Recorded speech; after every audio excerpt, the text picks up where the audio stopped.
I was in Washington for most of the week prospecting for gold. Another byproduct of that was that I forgot to arrange a substitute for Bob Berwick for the Thursday recitations. I shall probably go to hell for this. In any event, we have many explanations, none of them good. But today, we'll try to get back on track, and you'll learn something fun. In particular, you'll learn how a graduate student of mine, Mark Finlayson, together with a summer Europe student, Brett Van Zuden, one of you, managed to pull off a tour de force and recognize in these two descriptions the pattern that we humans commonly call revenge. It was discovered. The system didn't have a name for it, of course. It just knew that there was a pattern there and sat waiting for us to give a name to it. That's where we're going to end up. But it'll be a bit of a journey before we get there because we've got to go through all that stuff on the outline. And in particular, we want to start off by a little tiny bit of review because some of the stuff we did last time went by pretty fast. In particular, you may remember that we had this wonderful joint probability table which tells us all we want to know. All we want to know. We can decide what the probability of the police being called is given the this and the that and all that sort of stuff by clicking the appropriate boxes. The trouble is, gee, there are only 3 variables there, and when there are lots of variables, it gets pretty hard to make up those numbers or to even collect them. So we're driven to an alternative, and we got to that alternative just at the end of the show a week ago. And we got to the point where we were defining these inference nets, sometimes called Bayes nets. And the one we worked with looked like this. There's a burglar, a raccoon, the possibility of a dog barking, the police being called, and a trash can being overturned. Some more variables than that. That only has 3. This has got 5. But we're able to do some magic with this because we, us humans, when we draw this graph, we're making an assertion about how things depend or don't depend on one another. In particular, there's something to write down and memorize to the point where it rolls off your tongue. And that is that any variable in this graph is said by me to be independent of any other non-descendant given its parents. Independent of any non-descendant given its parents. So that means that the probability of the dog barking given its parents doesn't depend on T, the trash can being overturned. Because the intuition is all of the causality is flowing through the parents and can't get to this variable D without going through the parents. So that is an asserted property of the nets that we draw, and we tend to draw them in a way that reflects causality, so it tends to make sense. So somehow, this thing is going to be, we're going to use this thing instead of that thing. But wait, we may need that thing in order to do all the computations we want to perform. So we need to be able to show that we can get to that thing by doing calculations on this thing. So, what to do? Well, we're going to use the chain rule. And remember that the chain rule came to us by way of the basic axioms of probability, plus a definition, plus a little colored chalk. So we got to the point last time where we sort of believe this. It's a really magical thing. It says that the probability of all this stuff happening together is given as the product of a bunch of conditional probabilities. And the conditional probabilities in this product are arranged such that this first guy depends on everybody else. The second guy doesn't depend on the first guy, but depends on everything else. So that list of dependencies gets smaller and smaller as you go down here until it depends only on one thing. There's no conditional at all. So that's going to come to our rescue because it enables us to go from calculations in here to that whole table. But first I have to show you a little bit more slowly how that comes to be. And what I'm going to do before I think about probability is I'm going to make a linear list of all of these variables. And the way I'm going to make it is I'm going to chew away at those variables from the bottom and take advantage of a very important property of these nets, and that is there are no loops. You can't follow the arrows in any way so that you get back to yourself. So there's always going to be a bottom. So what I'm going to do is I'm going to say, well, there are two bottoms here. There's C and T, so I have a choice. I'm going to choose C. So I'm going to pretend that I'm going to take that off and pretend that it's not there anymore. Then I'm going to take this guy. That's now a bottom because there's nothing below it. I've already taken C out. So we'll take that out next. And now I've got this guy, and this guy. This guy no longer has anything below it, so I can list it next. Now over here, I've got raccoon and trash can, but trash can is at the bottom, so I've got to take it next because I'm working from the bottom up. I want to ensure that there are no descendants before me in this list. So finally I get to raccoon. So the way I've constructed this list, like so, ensures that this list arranges the elements so that for any particular element, none of its descendants appear to its left. All right? And now that's the magical order that I want to use, for which I want to use the chain rule. So now I can pick C to be my variable n, and I can say that the chain rule says that the joint probability of all these variables, P of C, D, B, T, and R, the probability of any particular combination of those things is equal to the probability of C given everybody else. Next in line is D, given everybody else. Next in line is T. Next in line is B, given everybody else. Oops.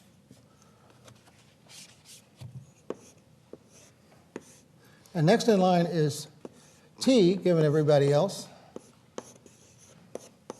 And finally, just R. So this combination of things has a probability that's given by this chain rule expression.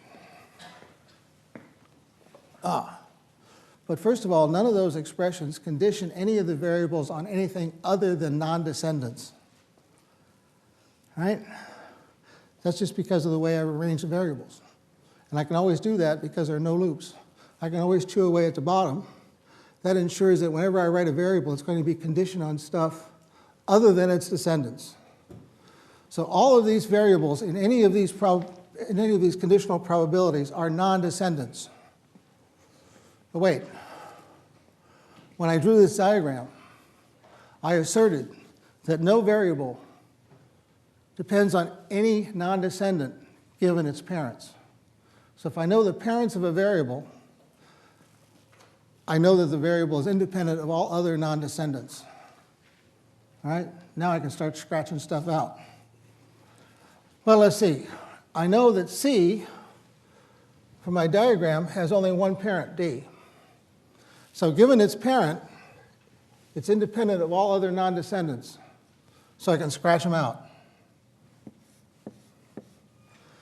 D has two parents, B and R. But given that, I can scratch out any other non-descendant. B is conditional on T and R. But B has no parents, so it actually is independent of those two guys. The trash can, yeah, that's dependent on R, and R over here, the final thing in the chain, that's just a probability. So now I have a way of calculating any entry in that table, because any entry in that table is going to be some combination of values for all of those variables. Voila.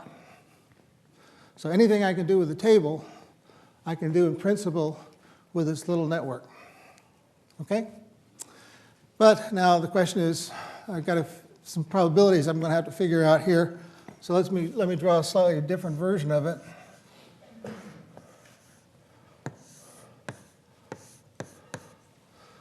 So up here, we got the a priori probability of B. Well, that's the probability of B.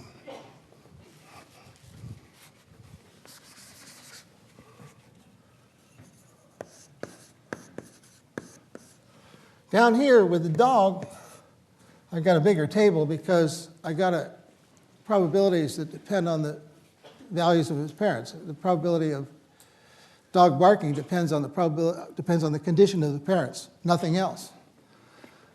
So let's see, I've got to have a column for B. I've got to have a column for the raccoon, the burglar and the raccoon. And there are a bunch of possibilities for those guys. But once I get those, then I'll be able to calculate the probability of dog barking. So there are two of these variables, so there are four combinations. There's T, T, there's TR, RT, and, well, what am I doing? Wake up. T false, false true, and false false. So what I really want to do is I want to calculate all of these probabilities that give the probability of the dog condition on the condition of the burglar and the raccoon. Similarly, I want to calculate the probability of B happening. It doesn't depend on anything else. So I don't know what to do. Well, what I'm going to actually do is I'm going to do the same thing I had to do up there. I'm going to keep track of, I'm going to get myself together a bunch of data. Maybe I do a bunch of experiments. Maybe somebody hands it to me.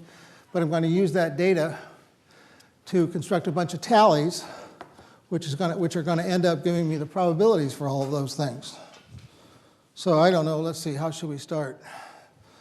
Step one, find colored chalk. Step two, I'm going to extend these tables a little bit so I can keep track of the tallies.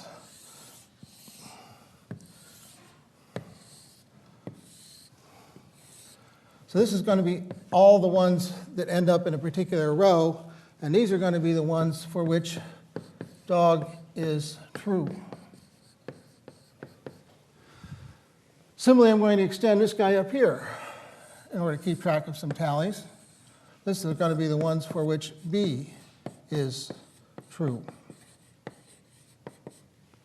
And this one will be all. So that's my setup. And now suppose that my first experiment comes roaring in and it's all T's. So I have T, T, T. That's my first experimental result, my first data item. So let's see. The arrangement here is burglar, raccoon, dog. So burglar has a true, and there's one tally count in there. Likewise, the TT, that's the burglar and the raccoon, that brings me down to this first row. So that gives me one tally in there, and dog is true, so that gives me a tick mark in that one. All right, you with me so far? Now let's suppose the next thing happens to be all false. Well, burglar is false, but there is one experiment.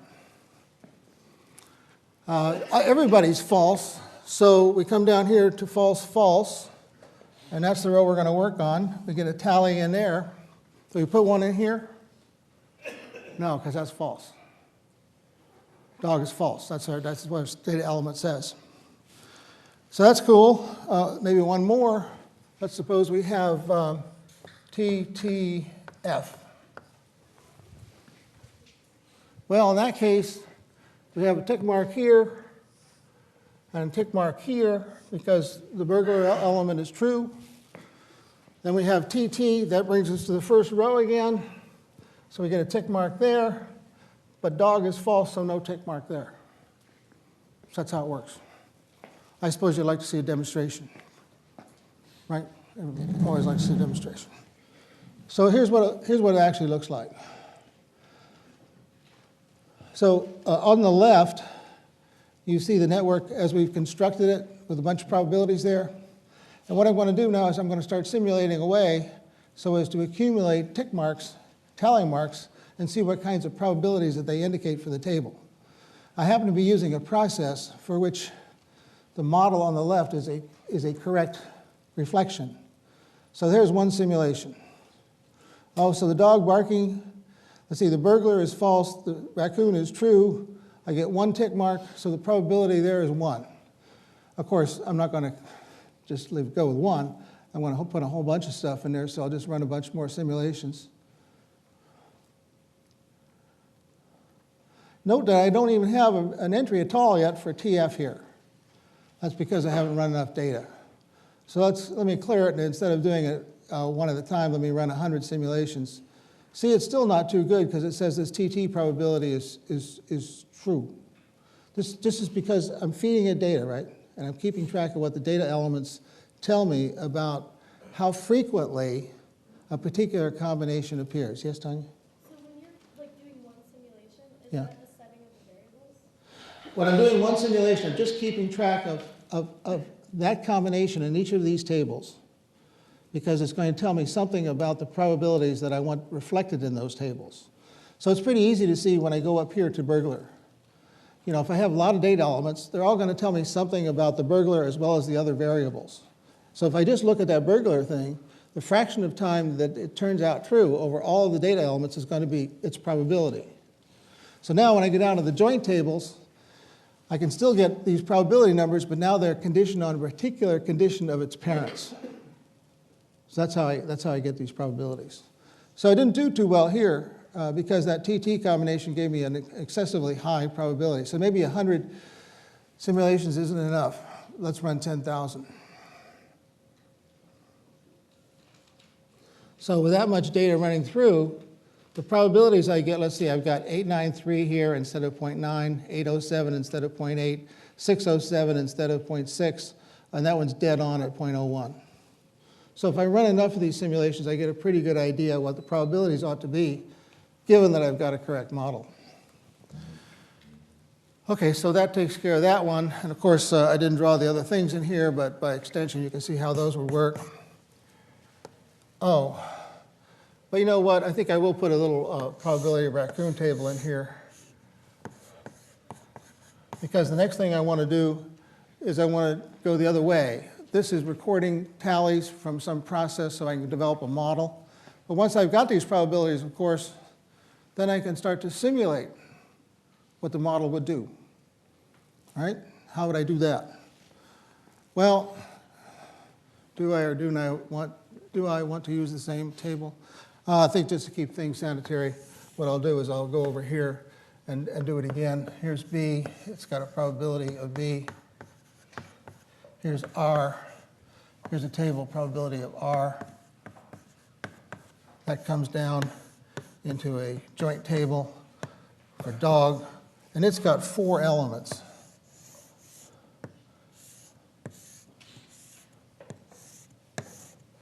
Depending on the burglar condition and the raccoon condition, we get a probability of dog. And now imagine these have all been filled in. So what do I want to do if I want to simulate this system generating some combination of values for all the variables? Well, I do the opposite of what I did when I was working around with this chain rule, showing that I could go from the table to those probabilities. Now I've got the probabilities, I'm going to go the other direction. Instead of chewing away from the bottom, I'm going to chew away from the top. Because when I go into the top and chew away, everything I need to know to do a coin flip is there. So in particular, when I go up in here, I've got the probability of a burglar now. So I'm going to use that probability to flip a coin and say it produces a T. So that takes care of this guy, and I can now scratch it off since it's no longer in consideration. It's no longer a top variable. So now I go over to raccoon. I do the same thing. I take this probability, I do a flip, and say it produces an F. Whatever its probability is, I flip a biased coin, and that's what I happen to get. But now, having dealt with these two guys, that uncovers this dog thing, And now I got enough information, because I've done everything above, to make a calculation for whether the dog is going to be barking or not. But wait, I have to know that I've got a T and a T and a T and an F and an F and a T and an F and an F, because I have to select the right row. So I know that B is T, and I know that R is F, so that takes me into the table, into the second row. So now I get this probability. I flip that coin, and I get some result, say T. Voila, I can do that with all the other two variables, and I've got myself an experimental trial that is produced in accordance with the probabilities in the table. Okay? Of course. Yeah, in fact, how did I get those numbers? Actually, what I did is I used the model on the left to generate the samples that were used to compute the probabilities on the right. So you've seen that, you've seen a demonstration of this already. Now, of course, I don't know. All of this sort of depends on having everything right. I've written a thing, to write it one more time: burglar, raccoon, dog, call the police, trash can. But somebody else might say, oh, you got it all wrong. This is the way it really looks like. The dog doesn't care about the raccoon at all. So that's a correct model. Now, when I do a simulation, I could fill in the tables in either model, right? I'm sure you'd like to see a demonstration. So let me show you a demonstration of that.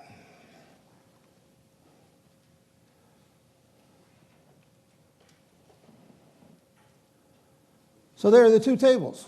And I can run 10,000 simulation on those guys, too. And look, the guy on the left is a pretty good reflection of the probabilities in a model I use to produce the data. But the guy on the right doesn't know any better. It just fills in its own tables, too. So what to do? I say this one's the right model, and you say that one's the right model. Who's right? Well, maybe we'll never know. And the guy on the left will get rich in the stock market, and the guy on the right will go broke. It'll be nice if we could figure out who's right. So would you like to see how to figure out who's right? Yeah, so would I. What we're going to do is we're going to look at naive Bayesian inference, and that's our next chore. So here's how it works. We know from the definition of conditional probability, we know that the probability of A given B is equal to the probability of A and B divided by the probability of B, right? Equal to, by definition. So that means that the probability of A given B times the probability of B, I'm just multiplying it out, is equal to that joint probability. Oh, but by symmetry, there's no harm in saying I can turn that around and say that the probability of B given A times the probability of B is also equal to that joint probability, right? I've just expanded it in a different and symmetric way. If I got it right, AB on B, BA on A. Thank you. Who was complaining? Good work. That would have been a major league disaster. But now having written that, I can forget about the middle, because all I'm really interested in is how I've turned the probabilities around in that conditional. Why would I care about doing that? That, by the way, we're now talking about the work of the Reverend Bayes. Because we can rewrite this yet again as the probability of A given B is equal to the probability of B given A times the probability of A divided by the probability of B.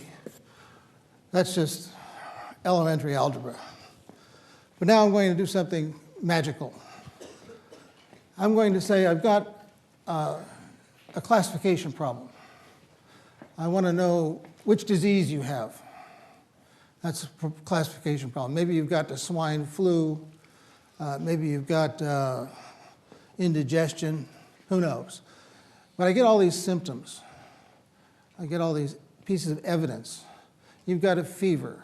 You're throwing, oh, well, let's not go into too much detail there. But what I'm going to do is I'm going to say, well, let's suppose that A is equal to a class that I'm interested in, the disease you've got, and B is equal to the evidence, the symptoms I observe. Voila. I may have a pretty hard time figuring out what the probability of the class is given the evidence, but figuring out the probability of the evidence given the class might not be so hard. Let me get another board and play and show you what I mean.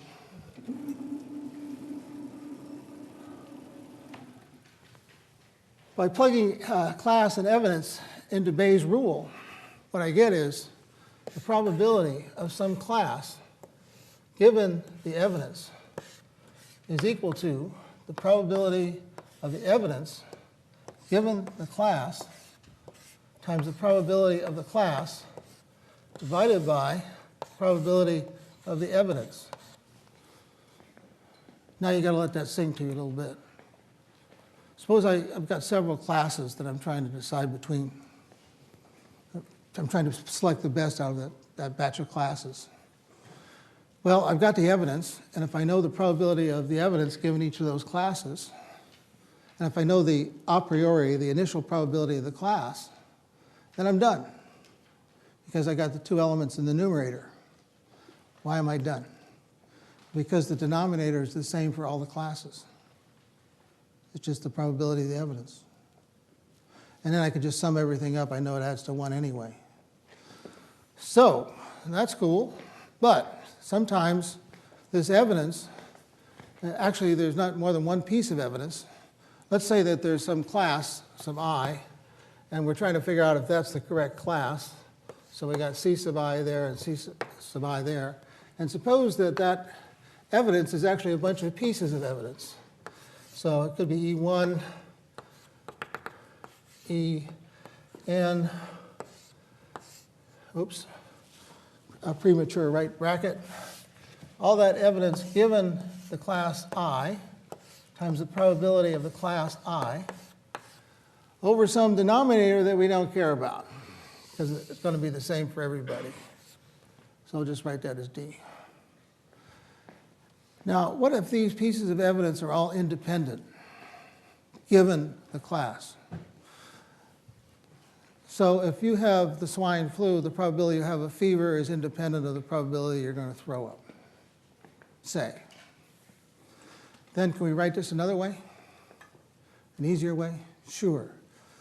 Because when things are independent, the joint probability is equal to the product, is equal to the product of the individual probabilities. So that is to say, it's easier to see it if you write it down than if you just say it. This probability here from these two elements here is equal to the probability of E1 conditioned on C sub I times the probability of E2 conditioned on C sub I all the way down to the probability of En conditioned on C sub I divided by some denominator we don't care about.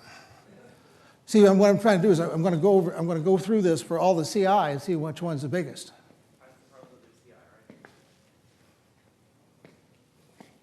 This is the probability of.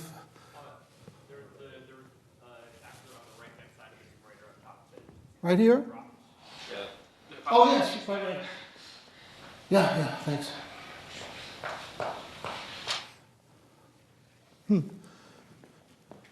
Can't write and think at the same time. Thanks. Okay, so I've just figured out which one of these is biggest, and I've identified the class. Now you say to me, well, I would like to see an example. So, I don't know. Does anyone have any spare change? A nickel, a quarter? This is not because of our infinitesimally low raises here at MIT. I just need it for a demonstration. We need 2 coins. Don't forget to get these back. I tend to be. Now, suppose these 2 coins are not exactly the same. One of these coins is a legitimate, highly prized American quarter. The other one is a fake. And with this one, the probability of heads, let us say, is 0.8 instead of 0.5. So I mix these all up, and I pick one, and I start flipping it. And I get a head. And then I flip it again, and I get a tail. Which coin did I pick? Well, we're going to use this stuff to figure it out. Here's what happens.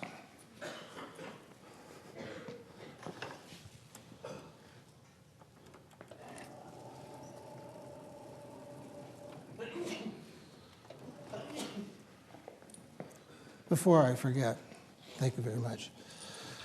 So what we've done is we've selected these things from my hands, and I can't draw hands, so I'll draw a little cup here, and there are 2 coins in here, and we're going to pick one, and one has a probability of head of equal to 0.8, and this one has a probability of a head of 0.5. So here's the draw. I pick one. Each has a probability of 0.5. This one is the one with 0.8 as the probability of head, and this one is one with a probability of 0.5 as a head. Okay? So now, suppose the first flip, as it was, is T. Well, that's a piece of evidence. That's here. Probability of evidence given to class. Well, in the case of having drawn this biased coin, the probability of coming up with a tail, let's say a head, just to make my numbers a little easier. Probability of coming out there with a head is equal to 0.8, given that it's up here in this choice. The probability, given that you have a fair coin, is 0.5. So now, if we take the next coin and take it to be a tail, then the probability of this guy, given that evidence, is 0.2. And the probability of this guy, given that evidence, it's a fair coin, so it doesn't care. It's still 0.5. So now, what's the probability of this class given this evidence? It's the product of 0.5 times 0.8 times 0.2. And what's the probability of this guy? It's 0.5 times 0.5 times 0.5, divided by a denominator which is the same in both cases. So let's forget about this early 0.5 here, because it's the same in both cases.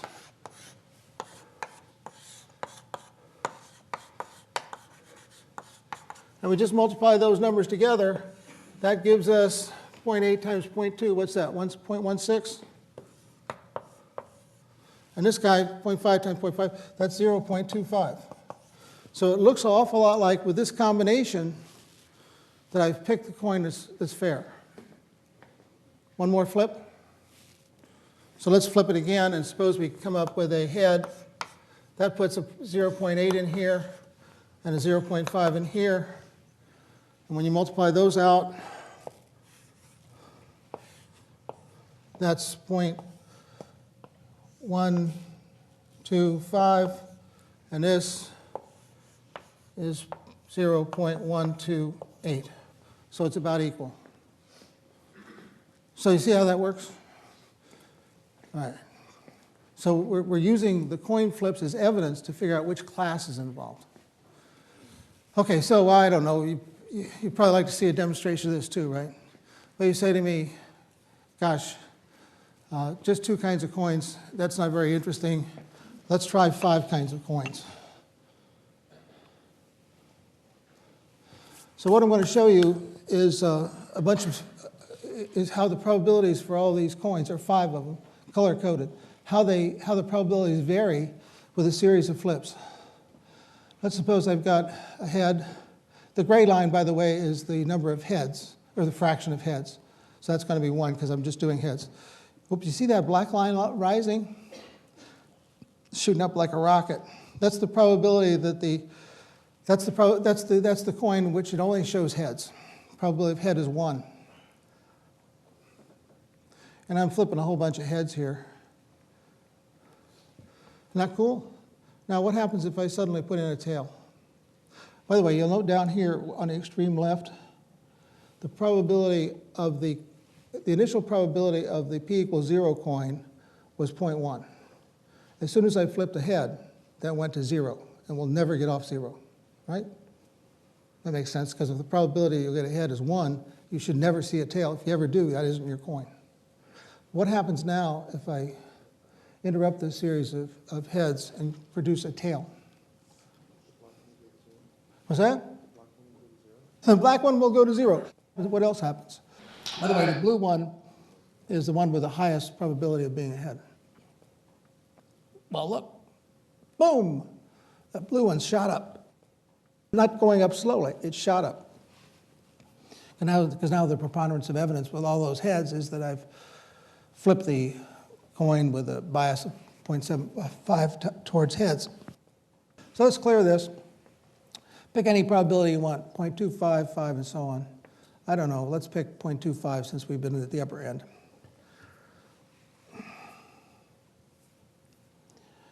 So orange is 0.25, and sure enough, the probability that I've selected the 0.5 coin is going up and up and up and up. After a little original irregularity, the law of large numbers is setting in, and the probability that I've got that 0.25 coin in play is pretty close to 1. All right, so that's cool. Now you say to me, that's awfully nice, but stop. Awfully nice, but not very real worldish. So let me give you another problem. It's well known that you are, with high probability, belonging of the same political persuasion as your parents. So if I wanted to figure out which party a parent belongs to, I could look at the party that their children belong to, right? So it's just like flipping coins. The particular coin I have chosen corresponds to the parent. The individual flips correspond to the political party that the child belongs to. So let's get up a little bit. By the way, I wrote all this stuff over the weekend, so who knows if any of it will work. But let's see. Parent party classifier. There it is, Democrats and Republicans. And now the prior for being a Republican I've given here is 0.5. But I don't know, this is a little bit Democratic state, so let's adjust that down a little bit. That might, somewhere in there might be about right, but let's just for the sake of a classroom illustration go down here. So now the meter is showing the prior probability because that's the only thing in the formula so far. I've got no evidence. So now let's suppose that child number 1 is a Republican. Back to neutral. So I've got a low probability that the parent, a priori probability that the parent is a Republican, and a child who's a Republican. Oh, I noticed that 0.2 and 0.8. The conditional is 0.8 and the prior is 0.2. That's why it comes out to balance each other, right? So now if we did another Republican in there, it goes way up. If I have a Democratic child, it goes back down. If I have an equal balance between children, then it goes way back down because of that prior probability being low. So if I make that high, then even though the children are balanced, I'm still going to have a high probability of being a Republican. Now let's see. If I take that slider there, the conditional probability, and drive it to the left here, let me make that equal again. And let's make that one thing, I don't know. What am I doing now? If I make the probability less than 0.5, what's that mean? That means you're sore at your parents and you want to belong to a different party. Okay? All right, so now, what's next? Oh, gosh. What's next? This is what's next.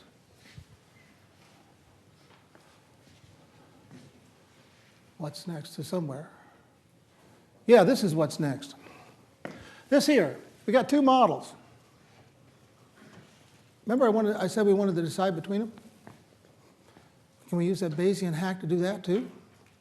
Sure, because we got these two models. We've got the probabilities in them. So now I can take my data and calculate the probability of the left model given the data and the probability of the right model given the data, multiply that times their a priori probabilities, which I'll assume are equal. And then I can do a model selection deal, much in defiance of what I was hinting at before. So let's try that.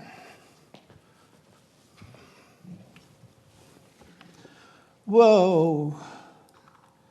There are my two models. Yes, there they are. We've already trained them up with, and they've got their probabilities. Now what we're going to do is we're going to use the original model to simulate the data.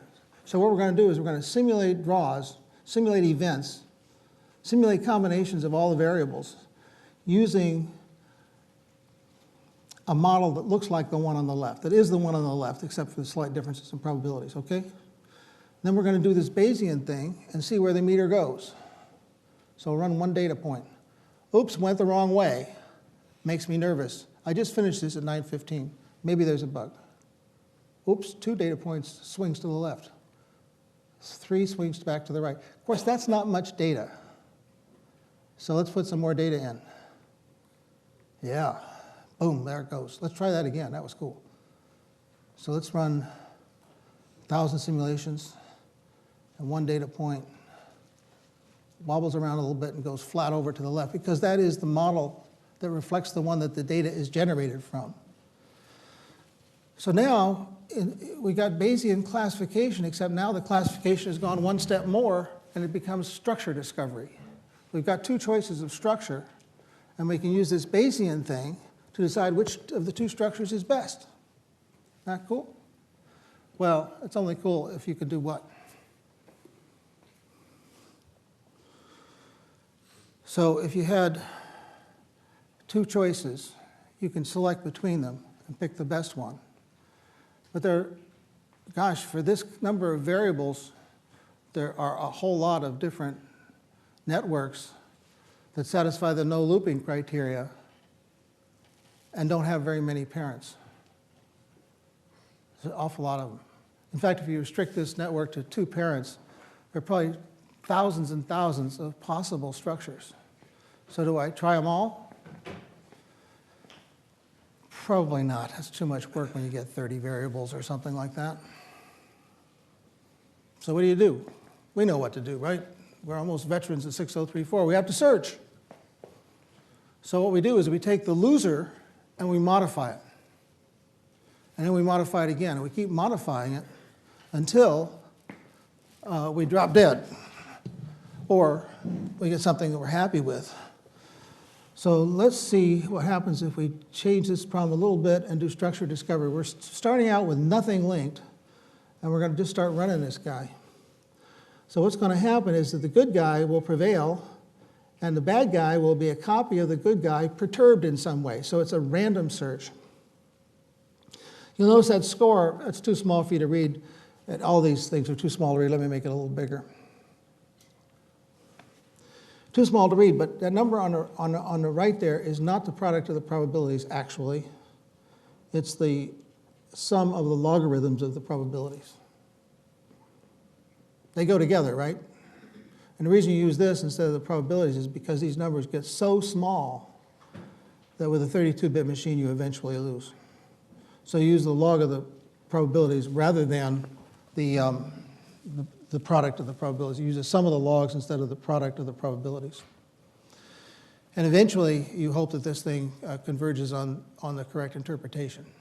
But you know what? This thing is so flat as a space and so large and so telephone pole-like that that it's full of local maxima.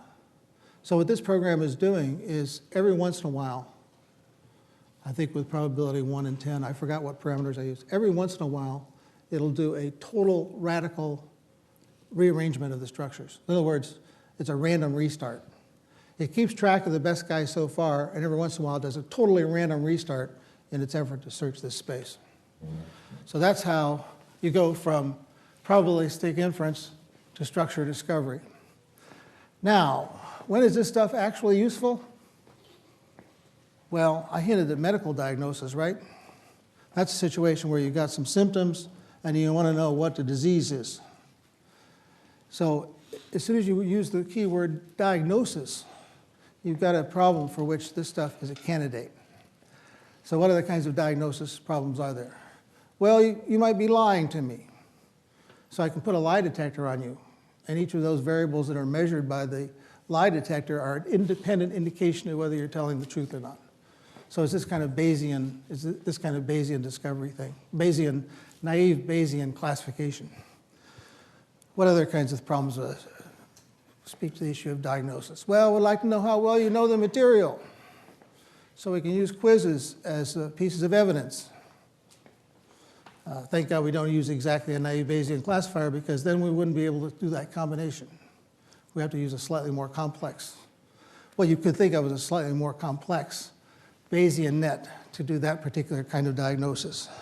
You might have a spacecraft with all kinds, or an airplane, or other piece of equipment with all sorts of symptoms. You're trying to figure out what to do next, what the cause is. So using the evidence to go backward to the cause. So maybe you got some program that doesn't work. Happens to me a lot.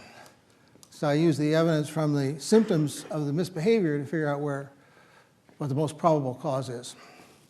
But now, to conclude the day, last time there weren't any powerful ideas. But if you take the combination of the last lecture and this lecture to be a candidate for gold star ideas, these are the ones I'd like to leave you with. What we got here is this Bayesian stuff. All these probabilistic calculations are the right thing to do. They're the right way to work when you don't know anything, which would make it sound like they're not very useful, because you think you always, but in fact, there are a lot of situations where you either can't know everything, don't have time to know everything, or don't want to take the effort to know everything. So in medical diagnosis, all you got is the symptoms. You can't go in there and figure out in a more precise way exactly what's wrong. So you use the symptoms to determine what the cause is, and in all those other kinds of cases that I mentioned. But now, what other kinds of structured discovery are there? Well, the kind of structured discovery that I hinted at in the beginning will be the subject that we'll begin with during our next and sadly final conversation here at 10:250 on Wednesday. It will feature not only a discussion of how this stuff can be used to discover patterns in stories, but we'll also talk about what's on the final, what kind of thing you can do next, that sort of thing to finish off the subject. And that's the end of the story for today.